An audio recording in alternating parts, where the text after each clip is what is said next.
This call is now being recorded. Muito bem, gente. A gente continua com o nosso conteúdo de gramática. Uma das coisas mais básicas que existe para a gente considerar no estudo da gramática é exatamente isso que está aparecendo aí para vocês na tela. São as classes gramaticais. Na semana passada, eu coloquei um esquema para vocês que mostrava as áreas da gramática. E aí a primeira área da gramática que apareceu foi a área de morfologia, foi a parte de morfologia. Tá?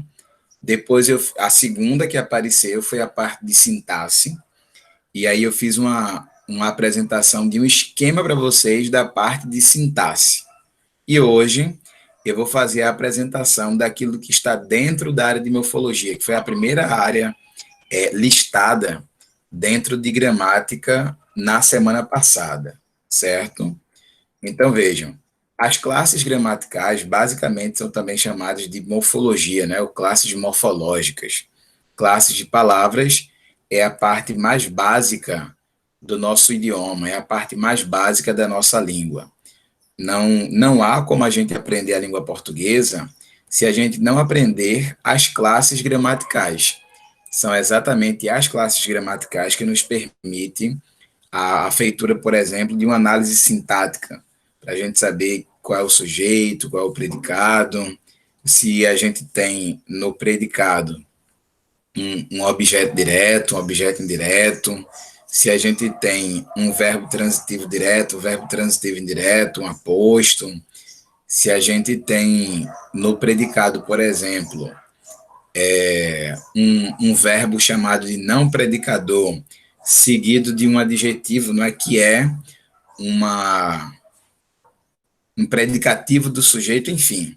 Para a gente identificar os elementos e conseguir fazer análise sintática, a gente precisa primeiro identificar a classe gramatical. Primeiro tem que identificar o verbo, e aí esse verbo geralmente aponta quem é o sujeito, o verbo vai apontar quem é o predicado também. O verbo, sendo, por exemplo, transitivo, vai exigir um complemento. Este verbo pode ser transitivo direto, exige um complemento não preposicionado, pode ser transitivo indireto, exige um complemento preposicionado. O verbo vai apontar para um sujeito que certamente terá no seu núcleo, né, no núcleo do sujeito, um substantivo, sendo um verbo não predicador, aqueles que a gente chama de verbo de ligação, né? Sendo um verbo de ligação, necessariamente depois teremos que ter um predicativo do sujeito, que é um adjetivo. Então, veja, para a gente fazer análise sintática, a gente tem que identificar verbo, tem que identificar preposição, tem que identificar substantivo, tem que identificar as classes gramaticais. Então, isso aqui, essa minha explicação de hoje, é a base para vocês conseguirem fazer a análise sintática e as outras observações tão importantes da nossa língua, tá? É óbvio que eu precisaria de muito tempo para explicar para os senhores as classes gramaticais, mas eu vou tentar fazer isso no tempo mais breve possível para a gente partir para a parte prática, ok? Pois bem, classes gramaticais ou classes de palavras é a classificação das palavras em grupos de acordo com a sua função na língua portuguesa. Então, na língua portuguesa, as classes, cada palavra cumpre uma função, né? Ela vai ser o quê? Ela vai ser um substantivo, um adjetivo, um pronome, numeral, um artigo, um verbo, um advérbio, a preposição, a conjunção, ou uma interjeição. A classe gramatical será classificada a partir da função que uma determinada palavra ocupa dentro do nosso idioma, dentro da nossa fala, da nossa escrita, enfim, tá? Isso aqui, as classes gramaticais, a variação e a invariabilidade das classes gramaticais são coisas, gente, de ensino fundamental. Então, vocês têm que saber disso aqui, tá? As classes gramaticais dividem-se em dois grandes grupos. O grupo daquelas que são chamadas de variáveis e o grupo daquelas que são chamadas de invariáveis. As que são chamadas de variáveis, obviamente, são aquelas que mudam, né? Aquelas que variam. A gente tem gêneros diferentes, números diferentes, grau aumentativo, diminutivo, enfim. Quais são as classes que fazem parte desse grupo das variáveis? Substantivo, verbo, adjetivo, pronome, artigo e numeral, tá? As invariáveis, que são aquelas que não variam, que não mudam, ou seja, elas não vão para o masculino, vão para o feminino, vão para o singular, plural, no tem aumentativo, diminutivo, enfim. São invariáveis, são as preposições, as conjunções, interjeições e os advérbios. Essas daqui são as chamadas invariáveis, tá? Pois bem, sempre que a gente escreve alguma coisa ou fala alguma coisa, tem lá várias classes gramaticais. Observe, por exemplo, a frase eu gosto de andar de bicicleta sempre. Né? O eu é um pronome, gosto é o verbo, o de é uma preposição, andar é verbo, o de é outra preposição, bicicleta é substantivo e sempre é um advérbio. Então, numa frase tão curta, né, tão simples, eu gosto de andar de bicicleta sempre, a gente tem um pronome, um verbo, duas preposições, um substantivo e um advérbio. Veja que não há como a gente olhar para isso aqui e não conseguir identificar as classes gramaticais. Porque se a gente não conseguir identificar as classes gramaticais, a gente não vai conseguir fazer nenhum tipo de análise dessa frase. E, claro, as classes de palavras, obviamente, nos ajudam para que a gente consiga compreender textos, né?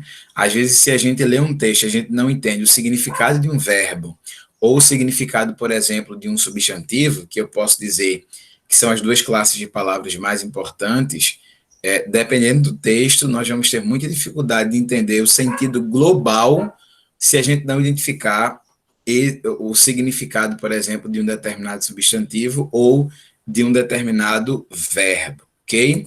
Pois bem, e aí a gente vai para a primeira classe gramatical, aquela que é a mais importante, a mais significativa, a que mais existe, claro, uma das mais fáceis de identificar, tá? Que são os substantivos.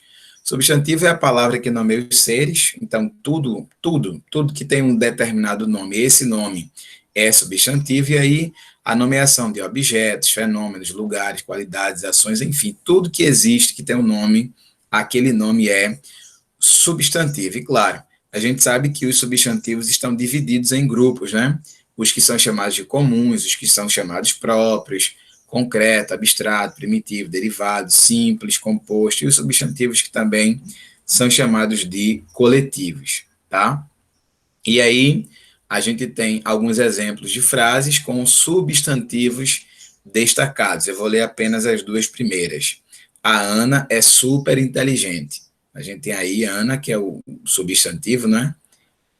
Que está destacado. O Brasil é lindo. Aparecem aqui dois substantivos próprios, por isso que estão escritos com a letra maiúscula. É diferente dos outros substantivos que só aparecem com letra maiúscula quando estão iniciando um determinado período, tá? Ou uma determinada frase.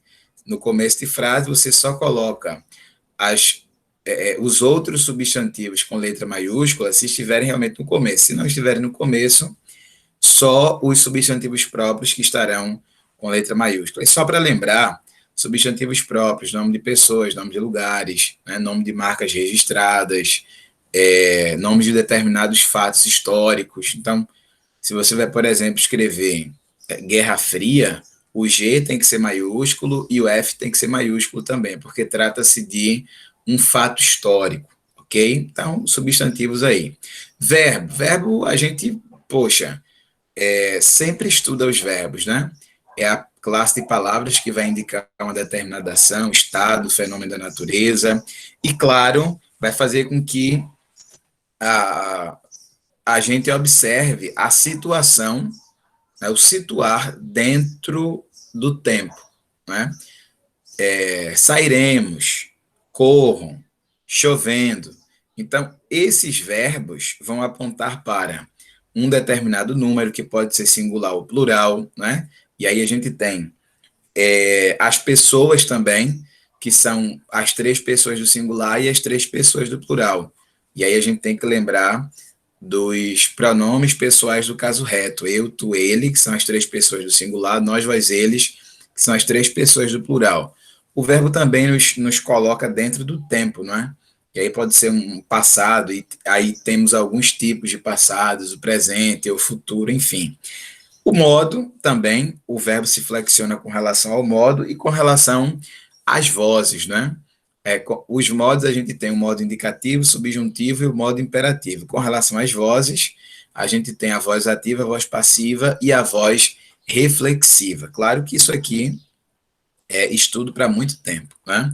Os verbos são classificados como regulares, irregulares, defectivos e abundantes. São as classificações dos verbos. E isso aqui tem a ver com o fato de ele ser flexionado com a manutenção ou não, por exemplo, do radical, da raiz do verbo, melhor dizendo, ou dele não ter determinadas flexões em determinados tempos e pessoas.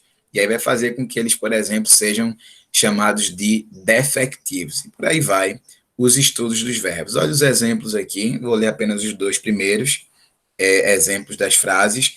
Sairemos esta noite. Sairemos esta noite? Uma pergunta, né? Sairemos esta noite? A gente identifica que está no plural, então a gente já olha para as três pessoas do plural, e aí é o nós, então é a primeira pessoa do plural. Com relação ao tempo, isso aí está no passado, isso aí está no presente, está no futuro? Obviamente que está no futuro, né? Enfim, verbo. Corro todos os dias, né? Corro, primeira pessoa do singular, eu. Verbo flexionado no presente do indicativo. Corro todos os dias, tá? Adjetivo. Adjetivo é aquela palavra que a gente usa para caracterizar, não é? Para dar uma qualidade. Lembrando que pode ser uma qualidade positiva ou uma qualidade negativa aos substantivos. Então, exemplos de adjetivos: feliz, super interessante, amável, enfim. Exemplos com adjetivos: a criança ficou feliz, apenas os dois primeiros eu lerei. O artigo ficou super interessante. Então, temos aqui adjetivos destacados para vocês, tá? Pronome é a palavra usada para substituir o substantivo ou substituir o nome. A expressão pro, né, significa pelo. Então, pronome é a mesma coisa que pelo nome, ou seja, é aquilo que substitui o nome, aquilo que substitui o substantivo. Em determinados momentos, e vocês já devem ter acompanhado isso, pode também acompanhar o substantivo, mas, no geral, o que o pronome faz é a substituição do substantivo, né? E aí eu tenho exemplos de pronomes: o eu, contigo, aquele, aquela, aquilo, enfim. Há vários tipos de pronomes: os pronomes pessoais, possessivos, demonstrativos, relativos, indefinidos, pronomes interrogativos, né? Exemplos de frases com pronomes: eu aposto como ele vem. Temos, na verdade, aqui dois pronomes, né, que podiam estar destacados: tanto eu, que é o pronome de primeira pessoa do singular, como ele, que é o pronome da terceira pessoa do singular. E aí temos o contigo, né? Vou contigo até a lua. Eita, amor profundo. Vou contigo até a lua. Artigo, acho que artigo, gente, é uma das palavras mais fáceis de nós conseguirmos identificar, tendo em vista que o único lugar em que os artigos ficam é antes do substantivo. E aí fica fácil identificar, sobretudo por causa disso, né? E são poucos. A gente só tem dois artigos definidos que podem aparecer no singular ou no plural, e dois artigos indefinidos que também podem aparecer no singular ou no plural. Então a gente tem os, as, uns, uma, umas. São só esses artigos definidos e indefinidos. Definidos serve, obviamente, para demonstrar a exatidão ou a especificidade do substantivo, e o indefinido é o oposto disso, claro, né? Pois bem, olha exemplos aí de artigo. O menino saiu, ó, antes do substantivo meninos. Se o substantivo é masculino e está no singular, é óbvio que o artigo tem que ser masculino e está no singular também, tá? Meninas é um substantivo feminino que está no plural. Obviamente que o artigo que vem antes tem que obrigatoriamente ser um substantivo feminino no plural, porque os artigos acompanham os substantivos para defini-los ou indefini-los. Numeral, numeral é a classe de palavra que indica uma determinada posição de algum elemento, que geralmente é um substantivo também. E aí a gente tem as classificações dos numerais, como cardinal, ordinal, multiplicativo, numeral fracionário, numeral coletivo, enfim. Sempre demonstrando a exatidão de uma determinada coisa, que geralmente é um substantivo, tá? É um pastel, por favor, ou seja, ele não quer dois pastéis, ele quer apenas um pastel. Primeiro as damas, baita cavalheirismo, né? Primeiro as damas, em segundo lugar, né? Vem os homens, sempre. Preposição. Preposição é a palavra que serve para ligar, né? Geralmente ligar dois termos, mas pode também ligar duas orações. E aí a gente tem quando a gente vai estudar as preposições, geralmente a gente escuta algumas musiquinhas para gravar as preposições, não é? O a, ante, até, após, para, enfim, as preposições. Estão classificadas como as chamadas essenciais, que são no número de duas dúzias, para quase isso, e as chamadas acidentais, que podem ser várias palavras que acabam sendo usadas como preposições, tá? Exemplo de preposições: entreguei a carta a ele. Vejam, o primeiro a é um artigo, vem antes do substantivo, e o segundo a é uma preposição, este que está destacado aí, antes de um pronome, tá? As portas abrem após as 18 horas. Esse às de 18 horas aí deveria estar craseado, tendo em vista que tem a ver com o tempo. Então, mas o após é a preposição, tá? E o as também vai funcionar como preposição, craseado, obviamente. Conjunção tal como preposição, são palavras que servem para ligar, só que as conjunções ligam mais coisas do que as preposições. As conjunções servem para ligar termos, orações, períodos, parágrafos, blocos supraparágrafos, enfim. E aí a gente tem as conjunções que são chamadas de coordenativas, né? Que estão divididas em aditiva, adversativa, alternativa, conclusiva, explicativa. E as conclusões subordinativas, que vocês começaram a estudar sobre essa questão da função das conjunções dentro das orações subordinadas no nono ano, tal como as outras, né, as conjunções coordenativas também. Aí, dentre as subordinativas, a gente tem as integrantes, as causais, as comparativas, as concessivas, as condicionais, as conjunções conformativas, consecutivas, temporais, finais e proporcionais. São estudos do nono ano, tá? Exemplos de frases com conjunções, né? Vou, mas não volto. Esse mais é uma conjunção adversativa que serve para ligar aqui, não é? Duas orações, demonstrando a adversidade entre a primeira informação que está na oração e a segunda informação que está na segunda oração, né? Portanto, uma oração contrária a outra oração dentro do mesmo período, é a demonstração disso que essa conjunção adversativa está fazendo, tá? Eu tenho, portanto, não sei o que fazer, é também uma conjunção, neste caso, uma conjunção conclusiva, que está sendo usada no início de um período, provavelmente para indicar a ligação entre dois parágrafos ou entre blocos supraparagráficos, que são nada mais do que blocos de parágrafos. Interjeição.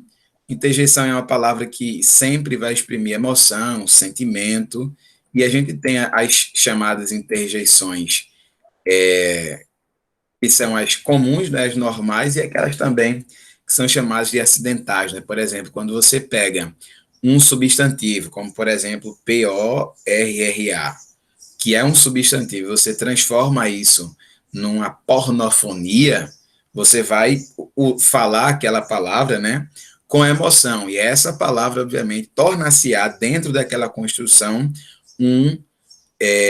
uma interjeição, tá?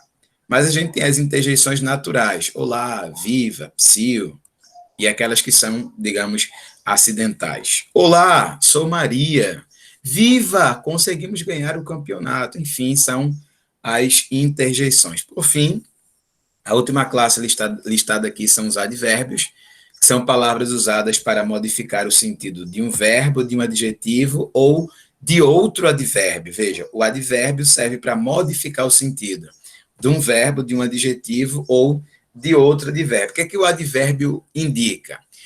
Pode indicar tempo, modo, intensidade, circunstância, enfim, tá? E aí a gente tem alguns exemplos de advérbio. O melhor resultado foi o do atleta estrangeiro. Não é só um resultado, é o melhor resultado. É uma relação de superioridade do resultado desse atleta estrangeiro frente ao resultado dos outros atletas, né? E aí um destaque para os nacionais. Não acha que trouxe folhas demais aqui, este advérbio demais, indicando um determinado exagero, não é? Enfim, a língua portuguesa é um espetáculo. Pode ser que alguém queira dizer que a língua portuguesa é um show, mas o Ariano Suassuna rejeitaria profundamente essa expressão, tendo em vista que ele gosta da língua portuguesa. E show é uma palavra estrangeira, né? Pois bem, era essa informação teórica que eu gostaria de compartilhar com os senhores.